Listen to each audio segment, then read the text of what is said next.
उठो, कब तक सोओगे यार? चारों तरफ सब कुछ जल रहा है। सत्ता का नशा करो, सत्ता का। एक बैंक का इंटरव्यू चल रहा था। एक ही पद का इंटरव्यू था, बस एक पद का,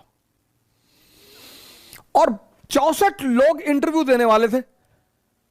तो एक हमारे जाट मित्र हैं, उनके भाई गए थे इंटरव्यू देने।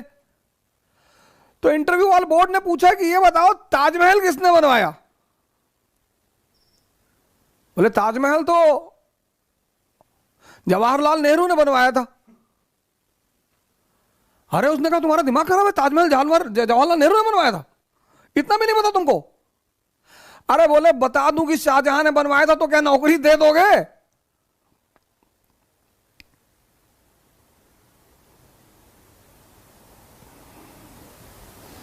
बोले अगर बता दूं, एक ही पोस्ट है, 64 लोग हैं, हमें पता है सिफारिश आ चुकी होगी, तुम हमको वैसे भी नहीं लोगे। तो अगर बता दूं कि शाहजहां ने बनवाया था तो सिलेक्शन लोगे?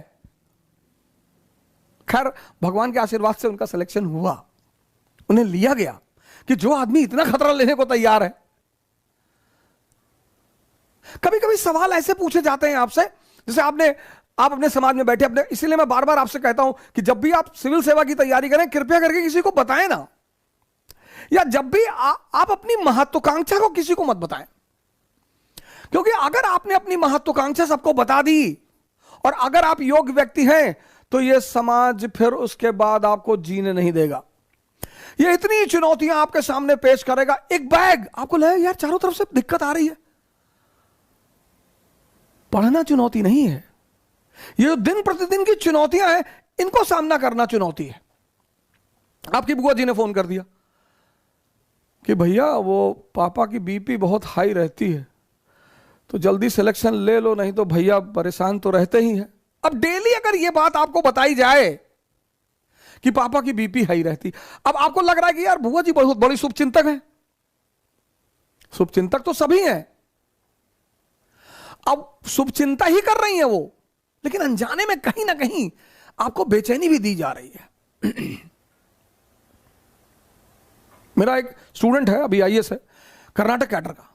जिस दिन उसका इंटरव्यू था उस दिन उसके फादर की डेथ हो गई। जिस दिन उसका इंटरव्यू था उसके एक दिन पहले उसके फादर की डेथ हो गई।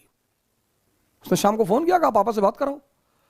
तो उसकी मां ने कहा कि देखो, पापा ने कहा कि अब मैं एक आईएएस अधिकारी से बात करूंगा, अब मैं अपने बेटे से बात नहीं करूंगा, तो अब तुम इंटरव्यू दे लो, उसके बाद ही बात होगी।